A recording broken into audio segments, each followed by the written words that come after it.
Previously on Fated to the Dark Elf. How did you learn magic? It slips out when I'm scared or upset. I'll keep your secret. If you marry me, a human bride is an interesting choice. But I want to marry someone I love. How much do you know about your bride? Humans aren't supposed to be our mates. They're supposed to be our playthings. Delia is my mate in every way, and I don't intend to change that for anyone. Sir, come quick. There's something you may want to see.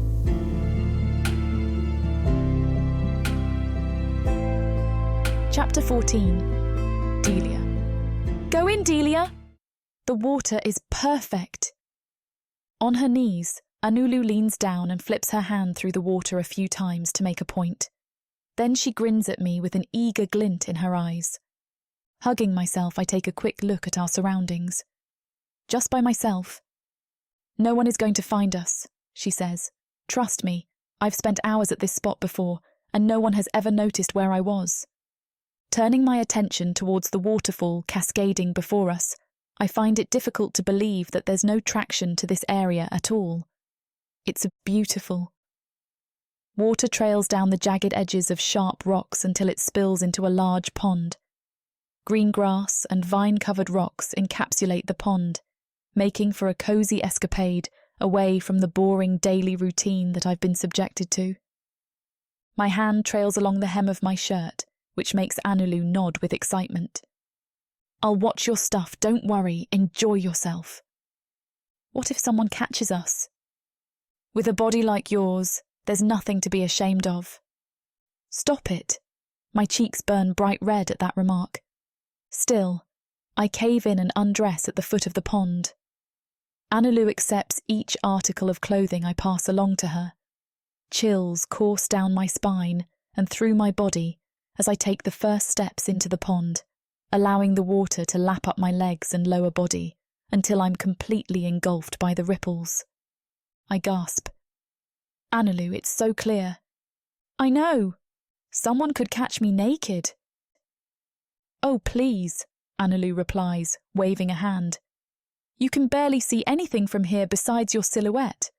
Swim under the waterfall. It's going to feel amazing. Have you done something like this before? I give her a knowing look and she bursts into a fit of laughter. No one needs to know what I do in my free time. That's only for me to know, she says, which is all the answer I need. Swimming around, I relish the way the water feels on my skin. It's warm, and coupled with the way the sun shines through the trees and spears down on my body, it makes me feel as if this is the pinnacle of relaxation. Brushing my hands along my hair and body, all of my worries wash away and disappear, never to be heard from again. At the moment, that's what it feels like. It's nice to have some time like this, all to myself. Anulu sits at the edge of the pond, watching me with a wide smile. I swim over to her, making sure the water remains underneath my chin, so that no hidden eyes can catch a glimpse at my body. Why don't you come in with me? This is fun. I'm not sure that's a good idea, Delia, Anulu says, tossing a glance over her shoulder. Someone needs to be the eyes of this operation. Can I show you something at least? What? I don't know what's going on with me.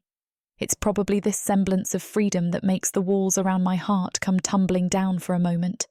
But I lift a hand over the surface of the water and cause water spurts to jet out of my palm like a fountain. Anulu gasps and flinches as the water comes tumbling down, back into the pond. Her mouth opens and closes, but no sound comes out. I laugh. I wanted to show you what I can do, and that's not the only thing. I do a little trick in the water, which makes Anulu yelp as water splashes into the air again. I can use magic. Seriously? Anulu's eyebrows shoot upwards. How is that so? I've never heard of a human who can use magic. I'm not sure. I guess I'm rare. Are your parents able to do the same things that you're able to do? No. Why do you ask? Anulu presses her lips into a thin line and shakes her head. Strange. Come into the water with me, please. This is the most fun I've had since coming to this manor, and I want to enjoy it with someone. I'm having a lot of fun just watching you, Annalou reassures, wiping the hair strands that cling to my skin out of my eyes. We may have to leave soon, so enjoy this while you can. We might be able to sneak here again sometime in the near future. I don't know. It depends on what your husband might be doing. Who cares what he thinks? Annalou sends me a pointed look. Delia, he's your husband. You need to respect him. I roll my eyes. I'm serious. He's a good dark elf, much better than the others if I must say so myself. He doesn't have those violent tendencies that make a dark elf want to completely dominate everything and everyone around him. Annalou leans back on her hands, basking in the sun. That's what I think, at least. Now his father is another story entirely. I don't much care for Cyrus, I admit, fluttering around in the water. There's something off about him. He kept looking at me in a way that made me uncomfortable.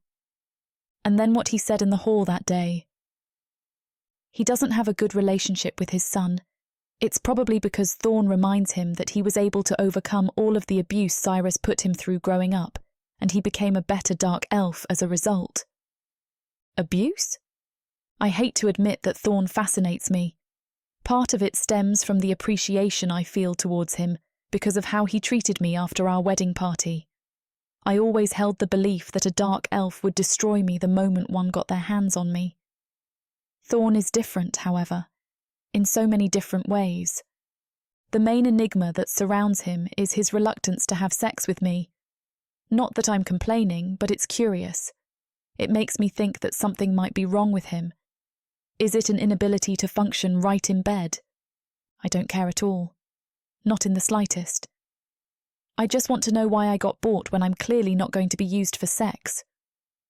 Suddenly, Annalou jumps to her feet without warning. There isn't enough time for me to realise what's happening. I swim away on instinct, feeling a growing tension abruptly enter the garden. My heart sinks. Thorne makes his way towards us, tailed by a servant who keeps a stone-faced expression at the scene. Annalou clutches onto my clothing tightly.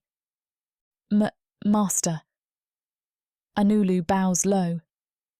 I can explain what's happening here. Please don't punish Delia for anything going on right now. This was my idea. This was... I don't want to hear it, Annalou. Thorne interjects brusquely, staring down at her. She turns meek in his presence, which makes me grimace. Thank you for letting me know about this, Ushur, he says to the servant at his side, who nods. Ushur doesn't have much of an expression. He doesn't even look at me. It's probably in his best interest to do that. Ushur, can you escort Annalou back into the manor? There is some work that needs to be done in the bedrooms. I want everything cleaned and polished. Annalou fumbles over her words, but eventually clamps her mouth shut and keeps her head low. My dress falls from her hands, landing beside the pond. My clothing is at an uncomfortably far distance away from my reach, which worries me. Thanks to my hair, I'm sure no one can see the way my ears are burning hot because of this situation. Right away, Ushur says, gently taking Annalou by the shoulders and whisking her away from the pond. Before leaving, Annalou sends me an apologetic glance, but a few nudges from Ushur makes her look forward again. To my surprise, Thorne stays behind. He stands at the foot of the pond, right beside my clothing. Meanwhile, I'm taking refuge near the base of the waterfall, feeling the warm droplets shower my skin while I keep a safe distance between him and I. What is he planning to do with me? Punish me? For having fun? I could try to flee, but it'll be difficult to grab my clothes on the way out. And there's no way I'm going to prance through the manor naked. I would rather have the ground open up and swallow me whole. That sounds like a much more merciful fate. Thorne clears his throat, thumbing at the fabric of his clothing. My eyes narrow, wondering what his next move is going to be. I don't like this situation at all, and I silently curse myself for jumping into this pond in the first place. I don't blame Annalou for this situation either. She knows how desperately I needed something to relieve the tension in my body, and came up with a prompt solution. It's a shame that things turned out this way. Now I'm under the intense gaze of Thorne. On instinct, my arms raise to cover my upper body as best as I can. Sure, he's my husband, but I don't want him staring at me like this. It's not proper. His eyes glint. I'm glad that we finally have the chance to spend some time alone, Delia, he says, a mischievous grin curling the edges of his lips. I pale as the realization sinks deep into my chest. There's no one around to help me, no one to hear my calls if something goes wrong. And I stare into his eyes, his hands going to the lacing of his clothes. My heart thunders. What is he doing? Chapter 15. Thorn. Delia's eyes are wide as she stares up at me from the pond, her hands folded across her chest as if to shield the swell of her bosom from prying eyes. For a moment, I simply stare at her, drinking in the details of the image before me.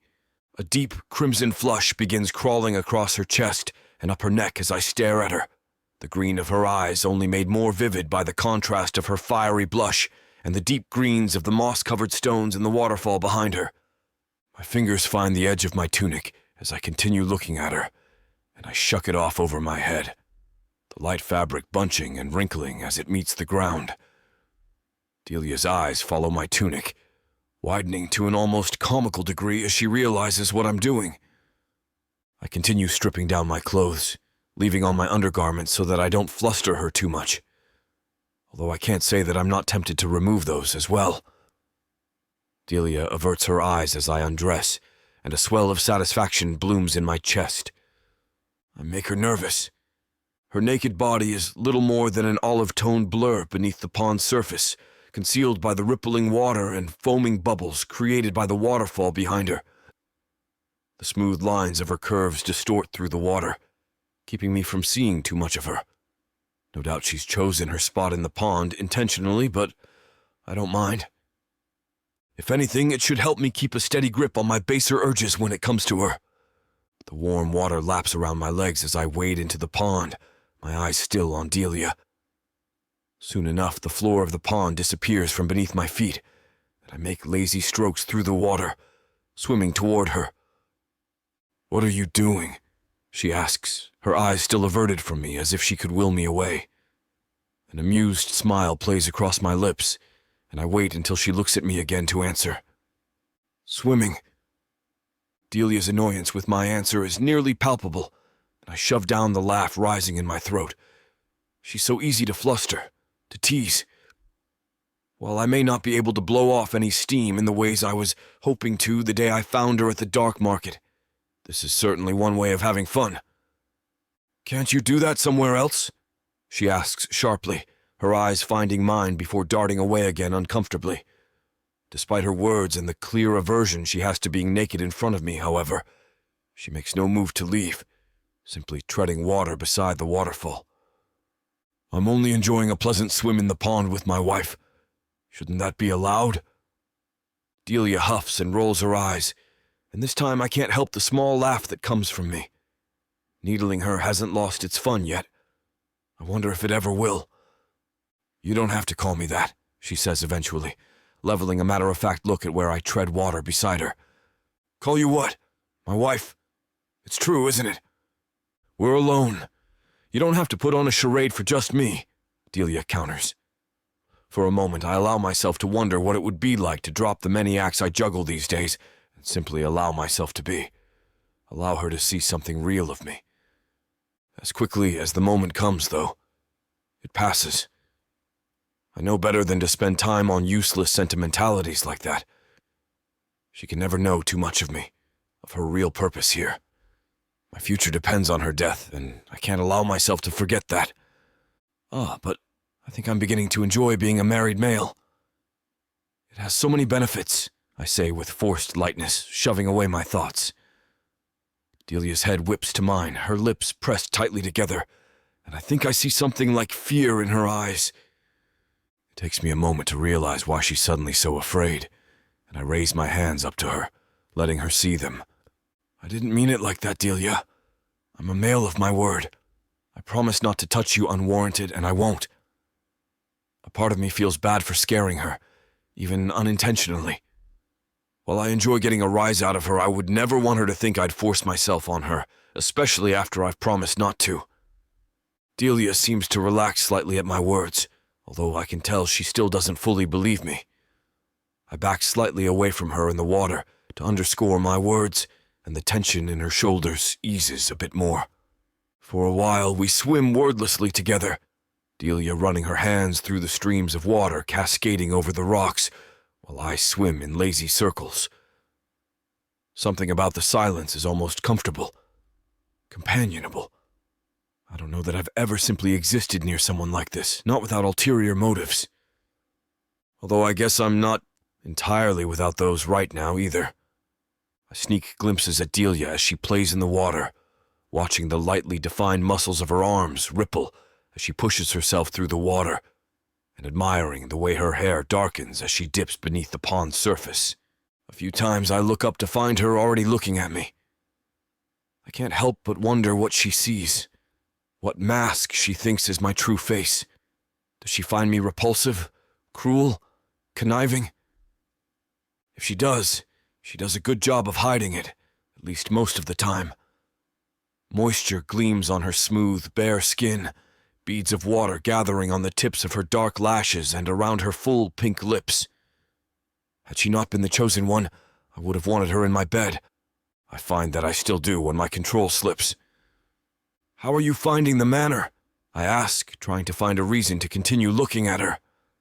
My voice startles Delia, as if she forgot I was here altogether, and she turns to look at me with a strange expression on her face. "It's fine," she replies shortly, caution lacing her words. "Fine?" I mimic, arching an eyebrow. She rolls her eyes.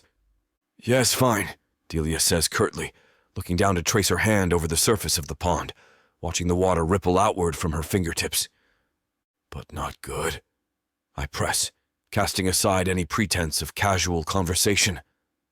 Delia's eyes meet mine again, and for a moment she looks like she might fight me on yielding any more information, but she must think better of it. Smart girl. "It's good. Anulu is wonderful, and she finds all sorts of creative ways to curb my boredom, which is how I ended up here," she says as she motions to the pond around us. "Epsiode is a gifted chef, and he seems to go out of his way to make my favorites, which is sweet. The manor is lovely. My room is lovely. It's all lovely. Delia is saying the right things, complimenting my home and our Zagfer, and yet—" "You say these things like you don't mean them," I respond, my voice coming out harsher than I intend. Delia levels a long look at me before sighing. "I do mean them. I'm still a prisoner, though, aren't I? A gilded cage is still a cage." "Partner," I correct, although I'm not sure why. "Not prisoner, partner." She's right, though. She is my prisoner. I bought her and tied her to me against her will. She's a prisoner in all of the ways that matter, and yet thinking of her as such bothers me. Delia stares at me for a long moment before slowly nodding her head, turning away from me to look at the waterfall again. "Yes, partner," she murmurs quietly. The silence between us becomes tense, and against my better judgment, I continue on with this line of conversation. "Anulu is good at her job. I'm glad you found a friend in her. I only wish she could find a way to relax around me the way she has around the Zagfer. Are you?" "I am," I say, edging closer to her as we talk. I expect Delia to paddle backward or move away from me, but she doesn't. She watches as I swim closer, inch by inch, standing her ground. "I don't want you to be miserable. It's good to have people you can trust." Delia begins moving towards me at this, swimming to meet me at the edge of the waterfall, close enough that I could touch her.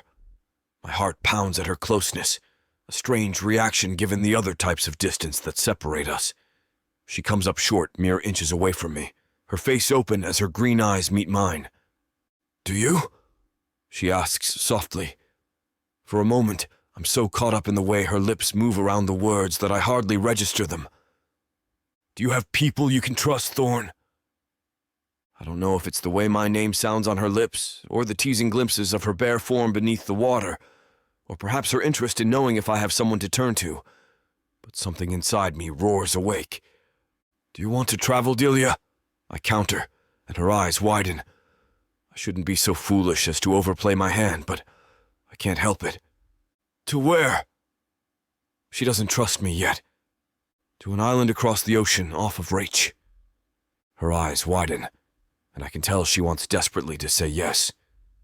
Her cheeks are rosy, her lips part, and she looks so flushed from excitement that it makes my arousal throb. I bet this is how she looked turned on, too.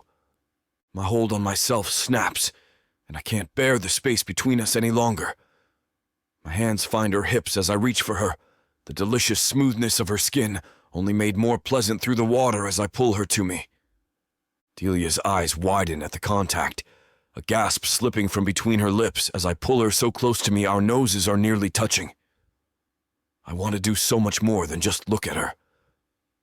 If it wasn't for the prophecy, or my promise to her, I would have already.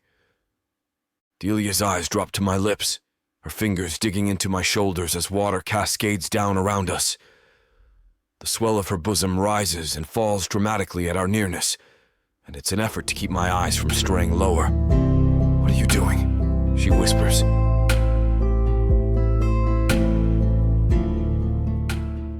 Earth is pretty much a desolate wasteland since the orcs came over from Protheka, and being a woman, the best you can hope is to be someone's property. Now, after my curvy body catches Corthar's eye, he'll claim me, and I'll serve him, in any way he pleases. You're mine now. Listen to this story and more when you get the complete Orc Warriors of Protheka audiobook and ebook bundle. 40 books, 19 audiobooks, 19 ebooks. You even get 1 free novella and 1 free audiobook. All for a shocking 90% off. Protheka's magic is eternal, and the complete Orc Warriors of Protheka bundle will bring over 100 hours of that magic to you.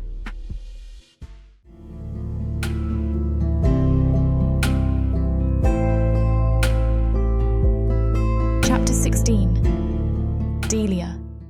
The taut muscles of Thorne's shoulders are firm beneath my fingers, his lips mere inches from mine as the waterfall cascades around us. He's so close, his eyes bright as he looks down at me, and for a moment I think he's going to kiss me. For a moment, I think I might let him. Then the moment breaks. Thorne laughs, the smooth sound vibrating between us, as he disappears suddenly from my grasp, swimming lazily away, although his eyes never leave me. Anger and humiliation mingle in my stomach as I watch him backstroke through the water, the muscles of his chest and core rippling beneath slate-grey skin. My face burns as I swim in the opposite direction and away from him, my heart pounding wildly in my chest. What am I doing? To answer your question, Thorne rumbles from across the pond, I'm teasing you. It's quite fun. I press my hands to my face, trying desperately to fight my rising blush as I curse at him under my breath. Thorne simply laughs, my words losing their sting as soon as they're out of my mouth. A sudden wave of water hits Thorne in the face, drowning his laughter. He emerges from beneath it, sputtering, and I smile smugly at him, the water still playing between my fingertips, reacting to my magic.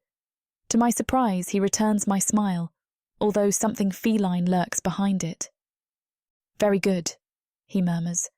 You know, while teasing you is something I now consider a pastime, I guess you could also consider it revenge for your bothersome questions. I suppress a growl, biting my tongue.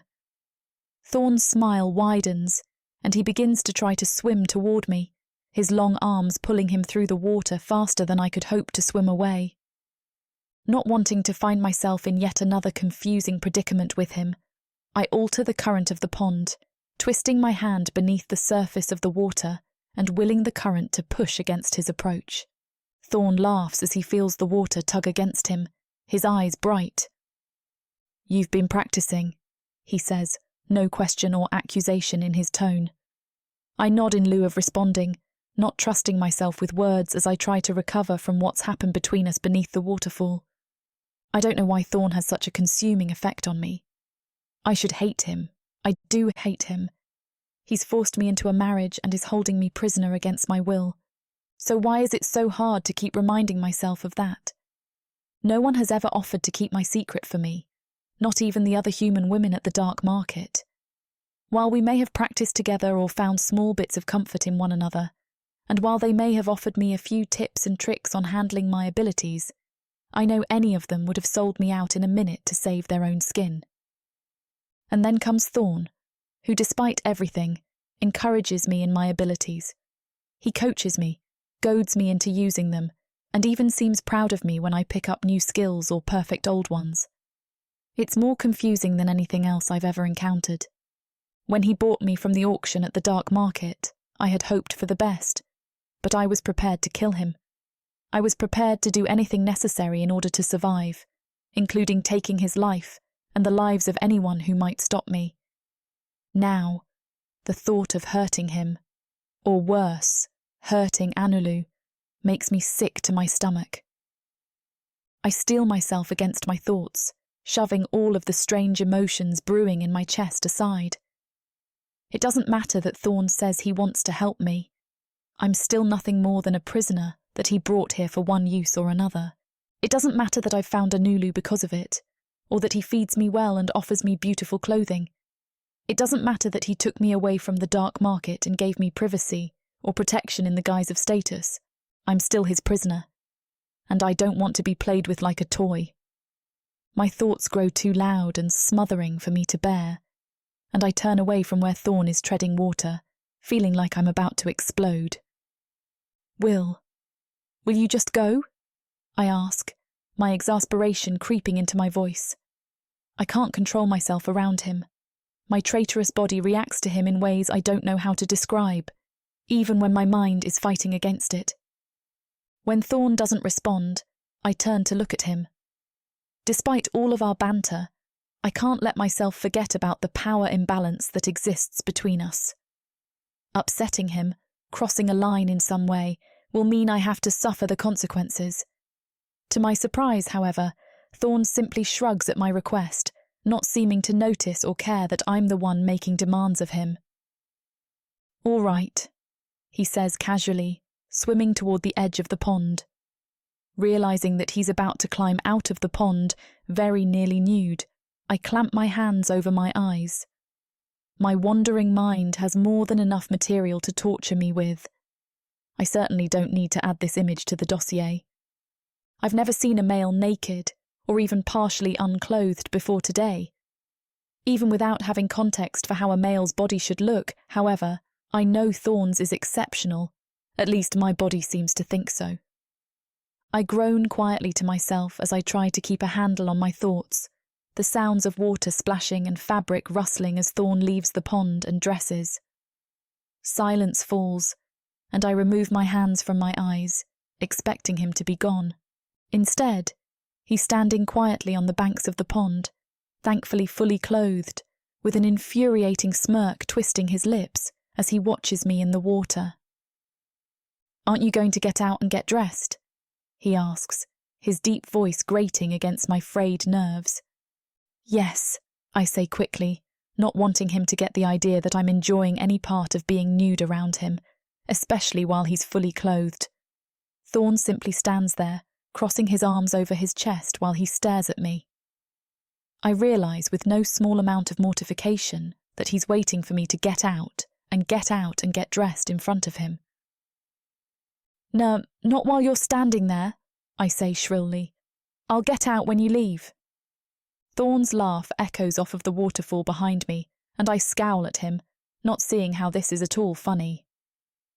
"You know, Delia," he says casually as he picks at his nails, "you're quite immature, even for a virgin." "I'm not immature," I spit back at him, hating the humiliation that sweeps through me. "I'm just tired of being the butt of your jokes." Thorne shrugs, unfazed by my objections. "You should grow thicker skin if you're going to survive. I'm not the worst dark elf you're ever going to come across, I'm sure. If you're so wound up over a bit of teasing, I'd hate to imagine what might come of you if you're subjected to the other types of games my kind likes to play." And where am I going to come across another dark elf when I'm locked away in your manor? I retort. Because so far I've only had pleasant experiences with Anulu and Ignola. Thorne's features darken almost imperceptibly at my mention of Ignola, and he turns away. A part of me feels bad for using his friend as leverage against him, but I shove it aside. He deserves it. He's done much worse to me. Nonetheless, my stomach twists as I notice the tension that's appeared in his shoulders. Thorne might act like nothing bothers him, as if he's in absolute control of everything in his world, but I'm beginning to suspect that's not the case. He never answered me when I asked if he has someone in his life that he trusts, and I don't think that was by accident. I've noticed his dynamic with Cyrus, the way that the two of them scowl and posture with one another even in moments that I'd have imagined would be comfortable between a father and son. Even with Ignola, someone he calls a friend, there seems to be a strange distance. Perhaps throwing that in his face was wrong of me. Taking care to keep my more private parts obscured by the water, I move toward the edge of the bank. I don't want to apologise, not to him, not when I know he'll see it as a sign of weakness, but I can't help but feel bad. Thankfully, I don't have time to say anything before Thorne turns back around. He seems slightly surprised to see that I've strayed from the deeper end of the pond, but shakes it quickly, his face turning impassive as he looks down at me. The humour, the twinkle in his eyes that he had while we were swimming, is long gone. When you're done, go to your room. There will be something waiting for you. Without any further explanation, he turns on his heel and begins walking back toward the manor.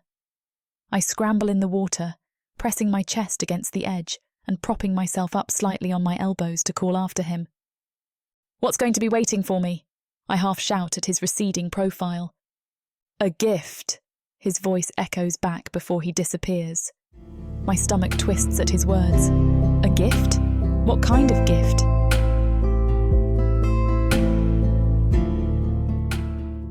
Protheka is a dark and dangerous world. My parents sold me to the dark market. I am the avatar of chaos, and nothing will stop me from fulfilling the prophecy. And the quest for godhood has made it even darker. Looks like you're the only one left. Take a step forward. Delia only seeks her freedom.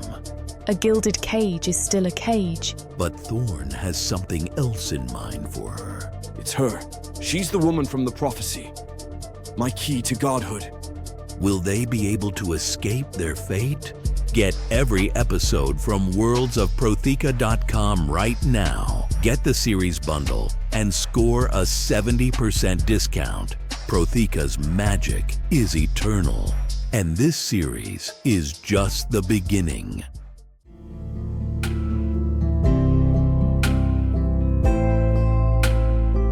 Chapter 17. Thorn.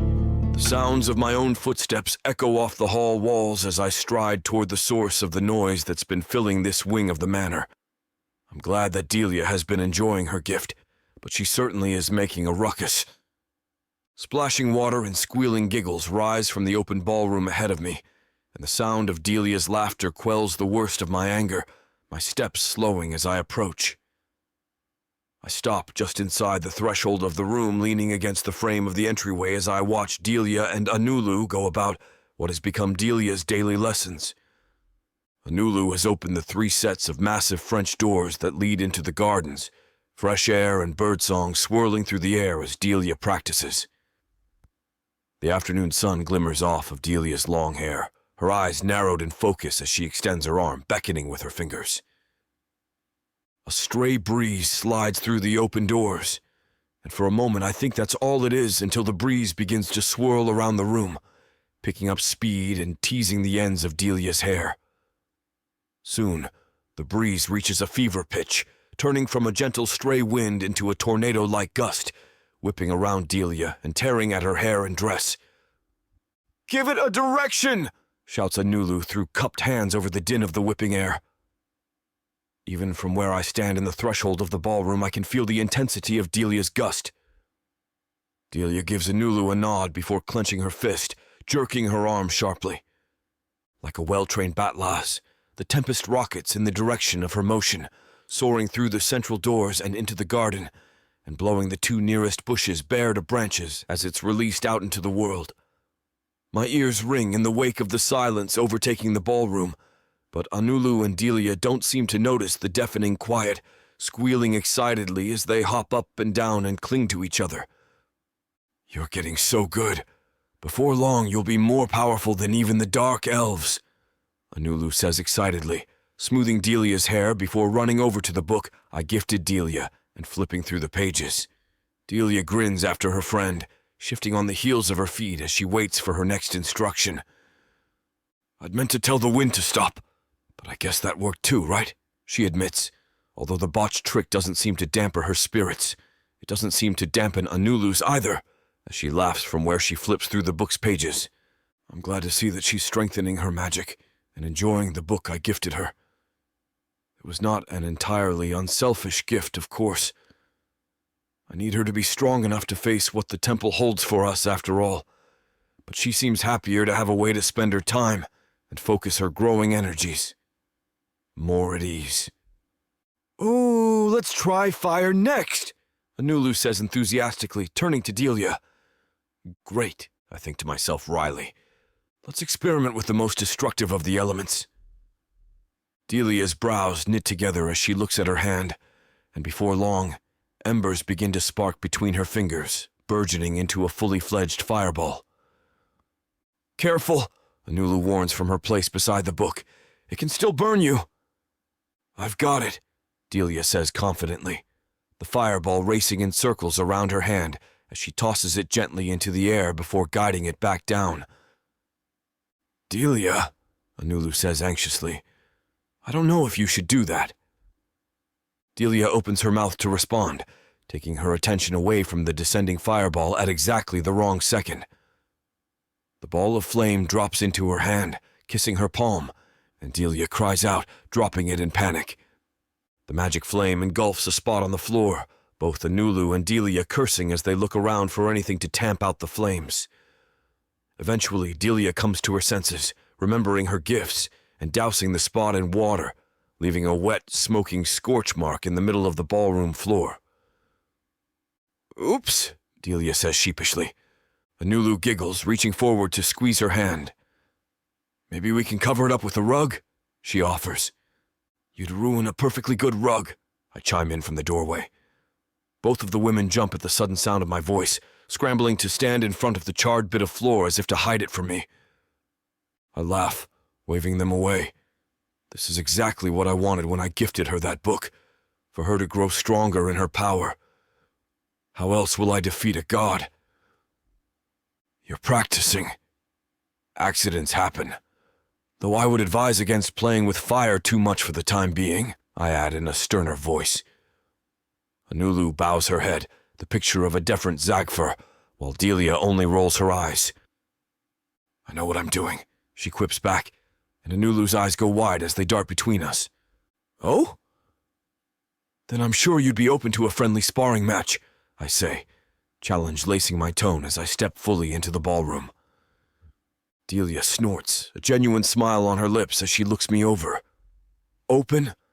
I'd be thrilled," she replies, bits of dirt and rock lifting from the floor as she wiggles her fingers at her sides. Anulu steps back hurriedly, eyes still wide as she looks between us, noting the tension in the room.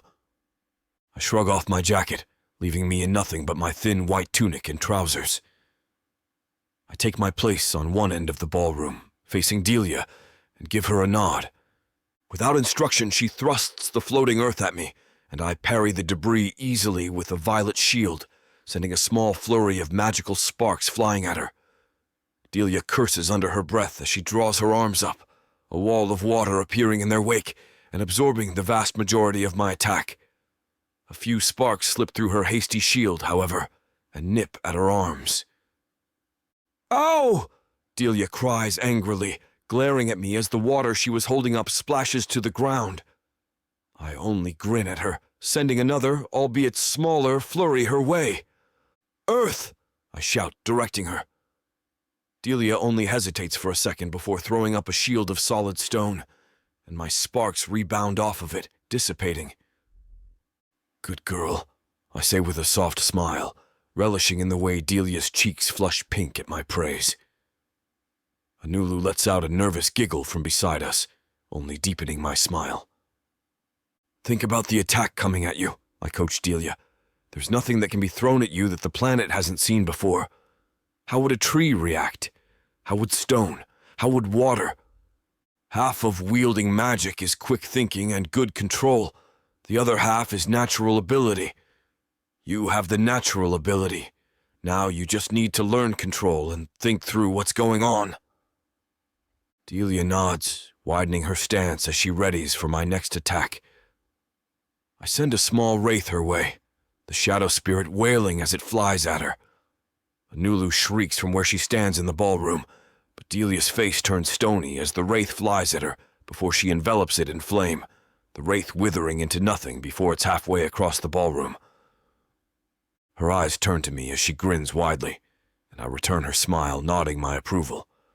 We practiced like this for some time, exchanging blows and working with her defenses. Soon Delia is coated in a thin sheen of sweat, her chest heaving from the effort she's pouring into our practice session. I think that's enough for today, I tell her, Anulu rushing forward with a glass of water for her. You don't want to burn yourself out. And I hate to see her struggling. I'm fine, Delia protests between heaving breaths. Anulu rolls her eyes and thrusts the glass of water at her, which Delia accepts, downing the thing in a few short seconds. I smile at the two of them, glad to see their relationship blossoming. I've always liked Anulu. I'm glad she's a good friend to Delia. You're better than fine, I say, crossing the room to where the two women stand. You're doing incredibly. It will take time and practice for you to master every element in your arsenal, but even today, you've improved by leaps and bounds. Delia gives me a shy smile at my praise, and I smile back at her, wiping my hands on my trousers. Practice some more tomorrow, but for the rest of today, rest. You're truly gifted. Don't waste your energy when it can't be focused, I tell her as I turn to leave. I'm hardly out of the room when I hear Anulu issue a heavy sigh. I can think of some other ways the two of you can blow off energy, I hear her whisper to Delia. Her comment is followed by a sharp, ouch, and I grin to myself as I head toward my office.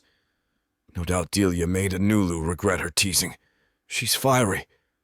Once I've settled into my chair and begun some of my studying, I find that my attention keeps straying outside, where Delia and Anulu are sitting on a bench and talking.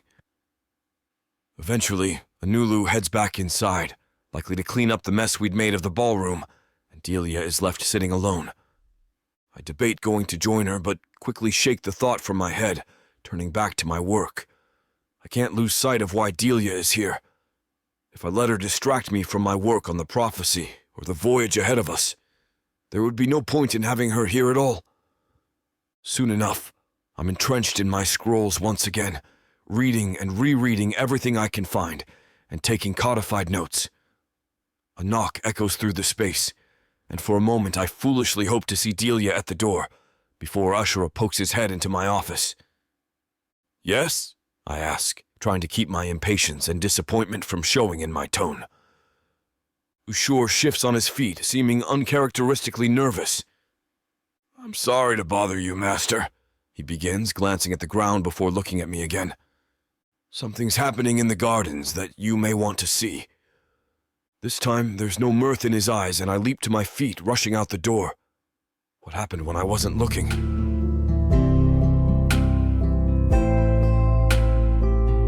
Chapter 18. Delia. The gardens here feel like a sanctuary, the one place I can truly relax. I know my life could be worse than it currently is. In fact, it has been, on many occasions. It's a bit silly to complain about being a wife of convenience to a wealthy elf. I'm taken care of and provided for. I have everything I can need and even live in a home with servants. So far, at least, my situation doesn't seem particularly grim. But in the house, I can't escape the feeling that I'm ultimately under Thorne's thumb. There's a pressure to please him that never completely goes away. To prove that he made a good choice in bringing me here. Anulu is a good friend, but the other servants are always watching me, They aren't cruel, but they're judgmental. It often seems as if I can't breathe without drawing someone's disdain. Out here, I can just be. I don't have to overthink every action and analyse every step. I don't have to plan and plot for every contingency. I can just exist, me and the flowers. I pace away from the house. When I am a comfortable distance away, feeling out of sight, I can feel the relief spreading through my bones. I draw in a deep breath, sucking in the fresh floral air. With one hand, I reach up, grabbing for the stiff knot of hair on top of my head. I yank impatiently at the pin holding it together, placing it in my skirt pocket for now. Then I shake my head, feeling relieved as the done-up portion of my caramel hair falls in waves around my face. I let out a contented sigh, finding this much more comfortable. I'll fix my hair before I return to the house, but for now it's nice to not worry about my appearance. Next, I slip out of my shoes. Carrying them both in one hand, I relish the feeling of the grass on my bare feet. It's soft and lush here, nothing like the spiky, dry grass at my parents' home that always seemed to be barely clinging to life. I walk a bit further, drinking everything in. I'm so content with my surroundings that I barely pay attention to where I am going. I gaze at the flowers, no concerns on my mind for the first time in ages. As a result, I'm quite startled when I turn the corner and nearly run into someone. I take a few steps back, my guard back up instantly. Oh. Then I let out a shaky breath and sigh, realising I know this elf. I blush at being seen in my current state, dropping my shoes back to the ground to hurriedly put them back on. I didn't know someone else was out here, I mutter, trying to piece myself back together as fast as I can. Ichnola doesn't look at me as if I am uncivilized, the way that I fear. Instead, his whole face lights up with pleasure, seeming genuinely happy that I am there. Nor did I. His smile deepens, though I can't say I am disappointed. The reaction throws me off. It's so rare in my life that anyone has ever been happy to see me. I can't help but be a little flattered, even though I'm confused as to why he would react this way. Really? I know my cheeks are flaming, but his compliment has gotten to me.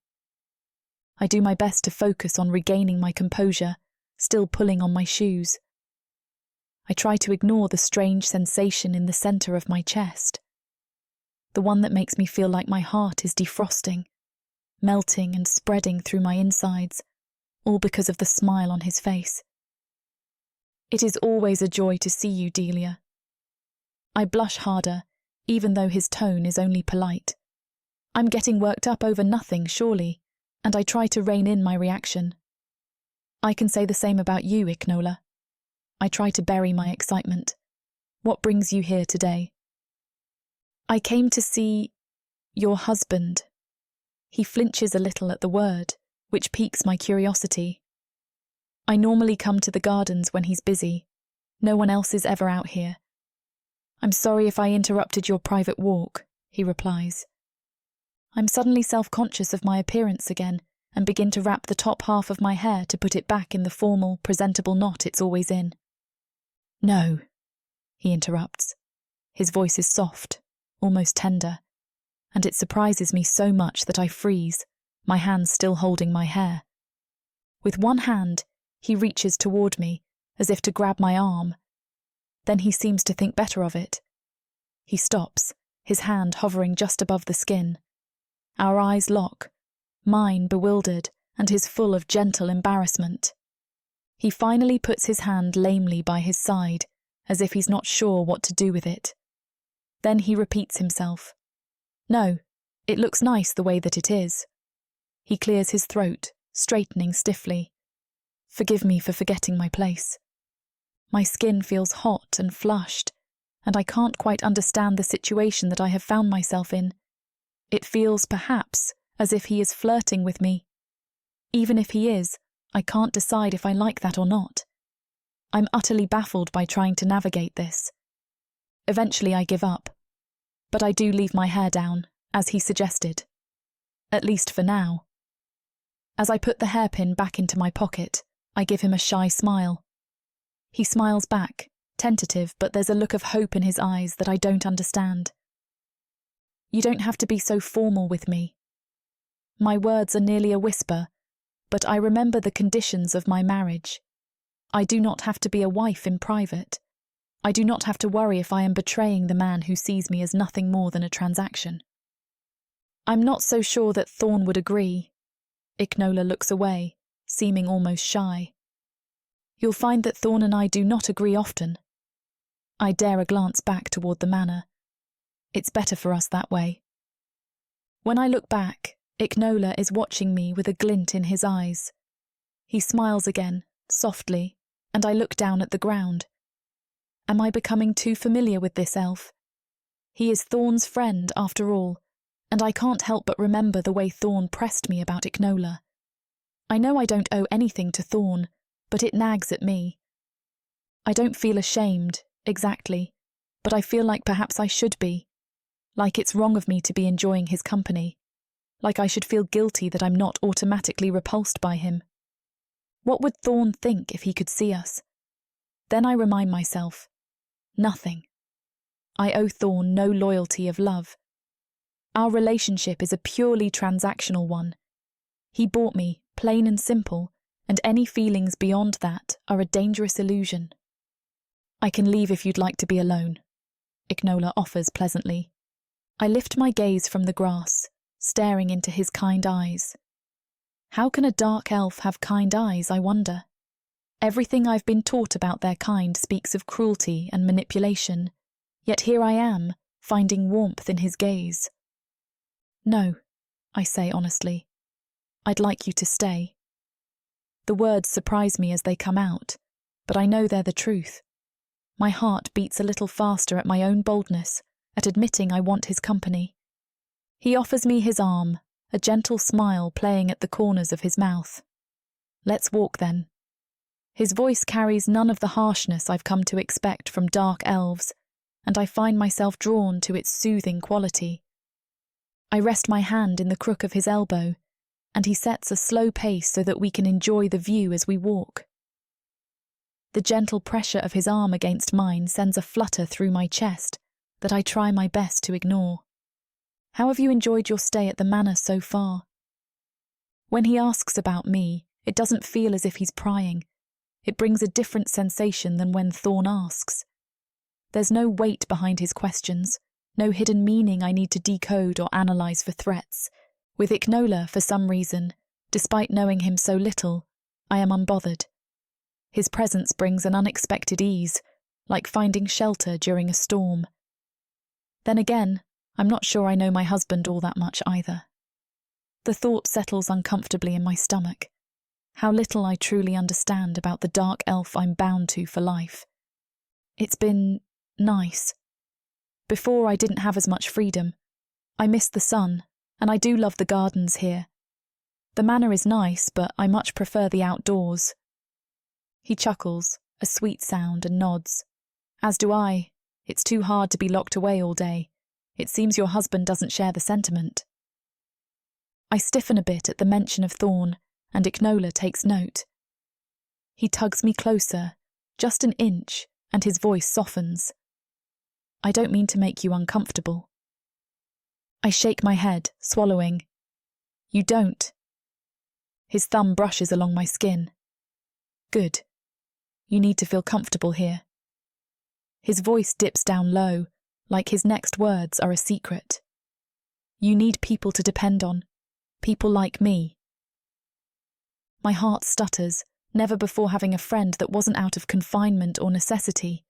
And we keep walking, warmth pouring through me that has nothing to do with the sun. Thank you, I murmur. He's breaking down my walls in a way no one but Anulu has tried. Maybe that's why I don't balk at his next question. If you don't mind my asking, he starts, turning toward me to watch me with bright eyes. How did you come to marry him? The words come out of me before I can rethink them.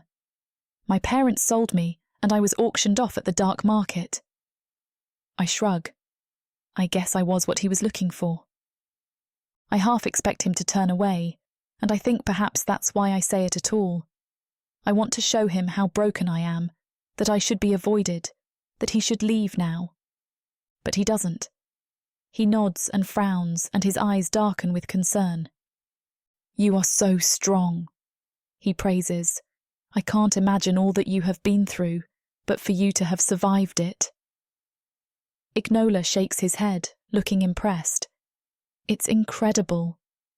No one has ever complimented me like this before, and I've never been listened to, but Ignola does so without my asking, without complaint. That's the part that astounds me the most. I know it can be hard to be with a family so distant. My childhood was full of love, but I came to spend a lot of time here, and Thorne's home was nothing like mine. My parents were there for every meal, even if they seemed a little distant or preoccupied. They were there." His eyes go toward the manor. "Thorne's parents were only around when they needed someone to take it out on." My heart twists. I hadn't known that. "How did you meet him?" Ignola smiles fondly at the ground. "A party. We were both very young, and my family was new to Rach. We moved here when I was about 3. His family invited us to one of their social events, which used to happen weekly, and I was bored." He runs his hand along the trees as we pass, picking a flower that he twirls between his thumb and forefinger. "I came out here, and I found another boy, my age. He told me to leave, and I told him that I wasn't going back into that dumb party, and he could brave the elves in there if he didn't want to be around me." I giggle. "Bold." He looks to me with a sheepish grin that nearly takes my breath away. "I can be." His eyes sweep forward like he's reliving a memory. "Anyway, he didn't leave, and neither did I, and I was there when his father stormed outside to yell at him for leaving. I was there when he left that 4-year-old crumpled in the grass with tears and blood on his face, and I've never left Thorne's side since." His words make it clear they are old, close friends, and he is someone Thorne can trust through thick and thin. While that's nice to know, it only confuses me more. What exactly is he doing with me then? But it's not like we're doing anything immoral.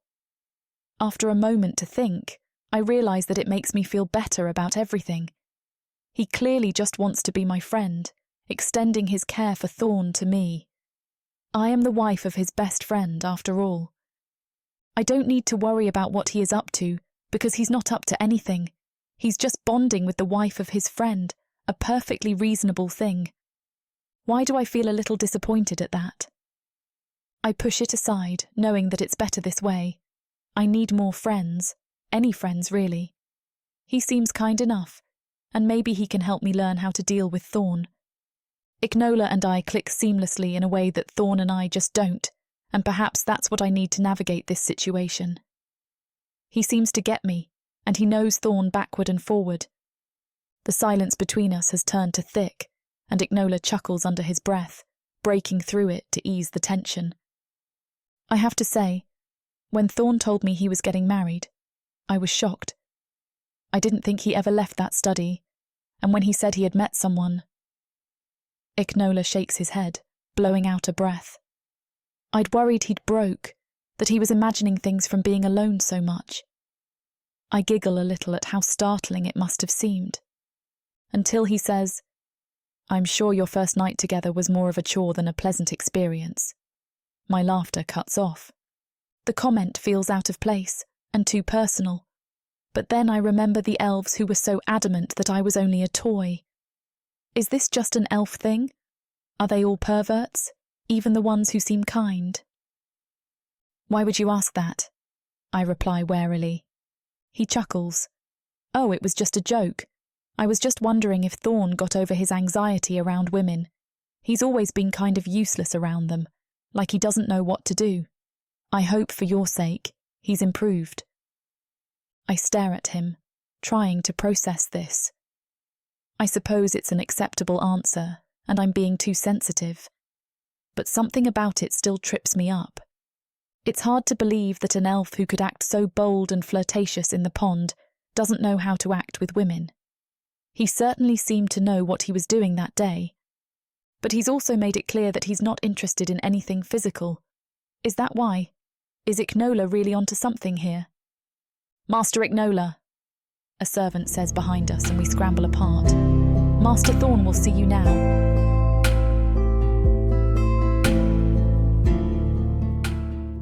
From the depths of the darkness of Protheka, Or clawing up from the realms of fantasy. come the most fearsome beasts you have ever seen. These monsters are done watching from the shadows.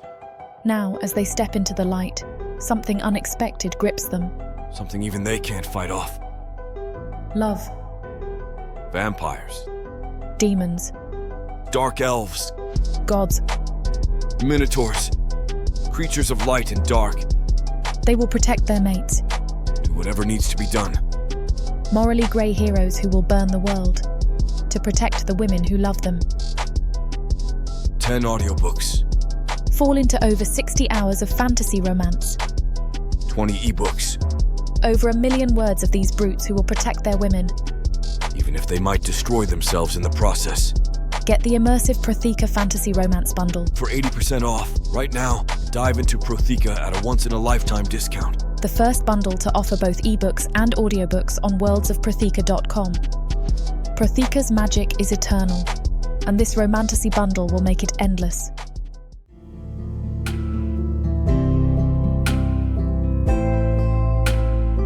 Chapter 19. Thorn.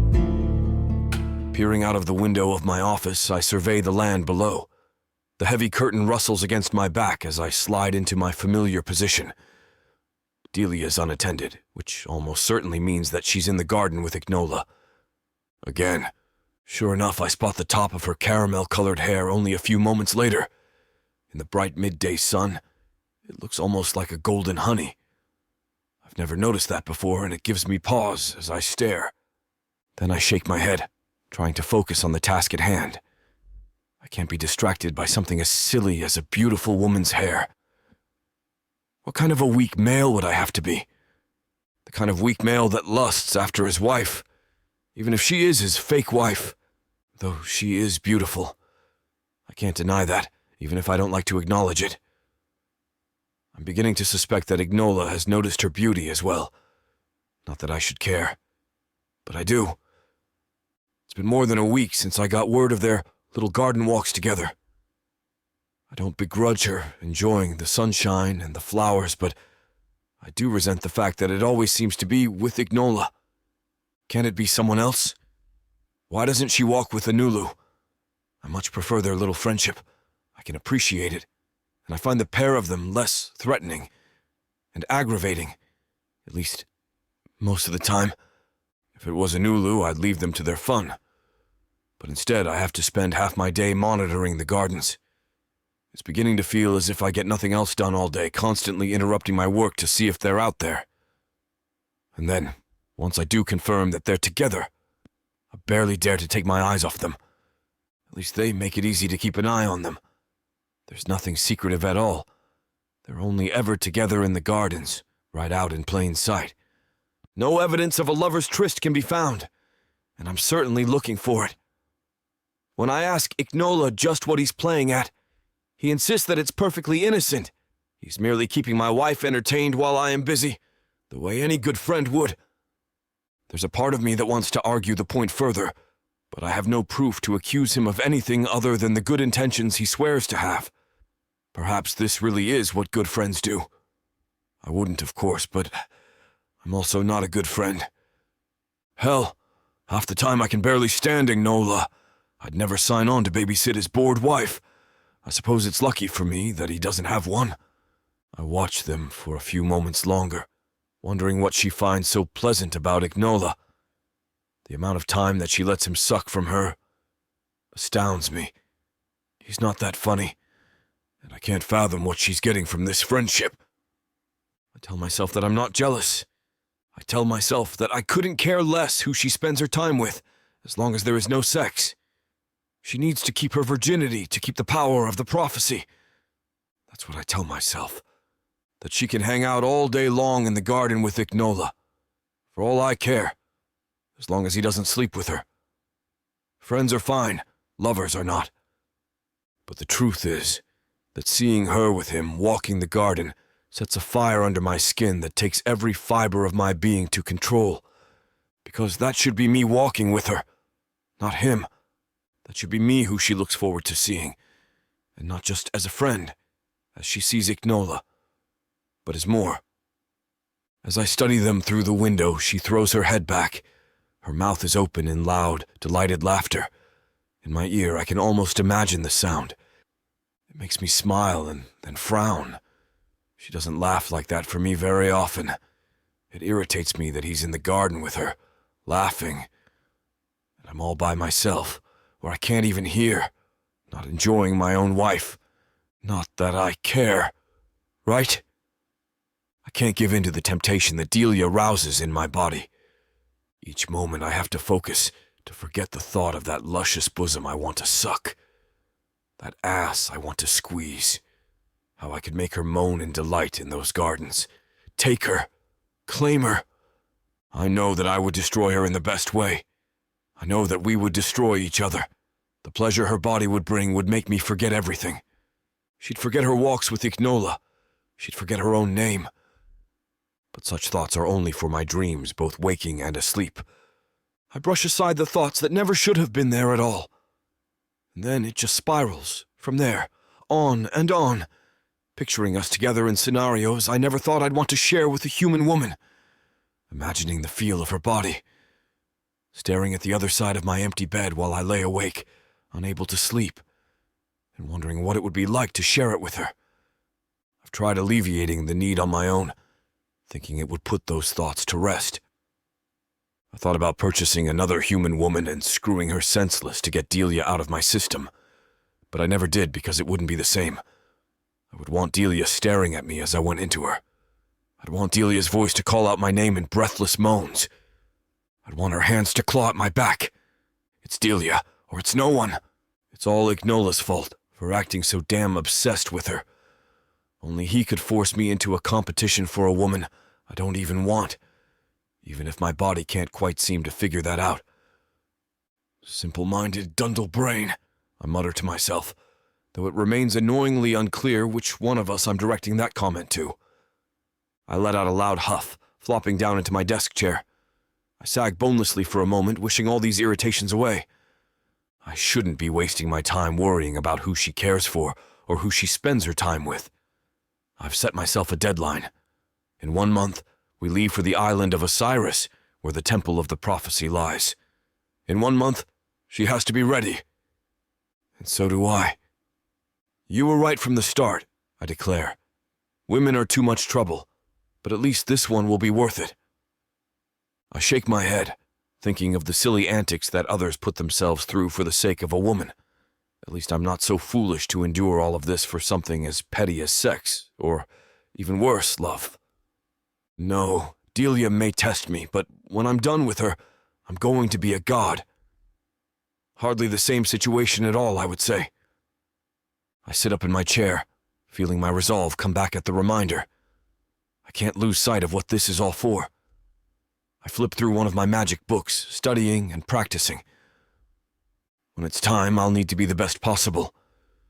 And so will she. I've become quite an expert at chaos magic, but there's always room for improvement. Still, I've learned to do all sorts of amazing things. Things that wouldn't have even occurred to me a few months ago. Delia, too, is progressing quickly, making me hopeful that we will have no trouble in 1 month's time. I smile to myself, recalling the first time I saw Delia and Ignola looking too cozy in the garden. I made the trunk of a tree explode, scaring them both and ruining the moment. I almost wanted to tell Delia that it was me, just to see how impressed she would be. I thought she might be mad, though, and that could be an incentive to spend more time with Ignola as revenge. She's so damn stubborn like that. So I had to keep it to myself in the end. Still, I have no regrets. I'll do it again and again if I have to. I managed to focus on my work, pushing both Delia and Ignola from mind for a while. I don't even notice the way that the light slowly filters out of the room, or the lengthening shadows. It isn't until I realize how hard I'm squinting, trying to read one of my books, that I'm aware of how late it is. Many hours have passed. But even that doesn't stop me for long. Lighting a few lamps so that I can see better, I go back to the task at hand. It's very important that I have a firm grip on my studies. Chaos magic is the most dangerous of all, especially if it's wielded by someone who does not have a tight rein on what they are doing. It's not just the tasks themselves, but the control required to prevent it from becoming destructive. Delia's elemental magic, while impressive, is entirely different. It takes skill, certainly, but it doesn't have the same inherent danger that one mistake or one moment of lost concentration can cause irreparable devastation. Of course, it's only fitting for a future god. Still, I have no intention of being a reckless god. I may do some destroying, but it won't be due to my own inattention. I'm hovering outside of my own body, concentrating on testing the limitations of astral projection. It's a relatively new power that I've been developing this week, and I'm still learning just how far it can take me. A loud banging at the door startles me, and reflexively, feel my astral form go whizzing back into my physical body. I land inside of myself with a thud, irritated to have my session interrupted just when it was getting good. Frustrated, I glare toward the door. Who would be knocking this late, anyway? There's no good reason for anyone to be disturbing me now. "Who goes there?" I bark. Under my breath, I make a snarling noise, still not quite finished venting my aggravation. Whoever it is had better have a very good excuse. But then my blood runs cold as it occurs to me. There's only one reason why someone would need to come fetch me in the middle of the night. Has Delia tried to run away? Worse, has she run away with the man I considered my closest friend? Orcs, gargoyles, vampires, ice monsters, demons of the dark. These beasts seek war, destruction, and power. And there's only one thing that can tame them. Love. This is your chance to get the uncut and unabridged audiobook bundle. No detail is spared. Use discount code YouTube30 for an additional 30% off of the already discounted price. Go to worldsofprotheka.com. Get access to countless audiobooks and discounted bundles where I talk you through every last scene. Protheka's magic is eternal. Audio bundles will make it immersive.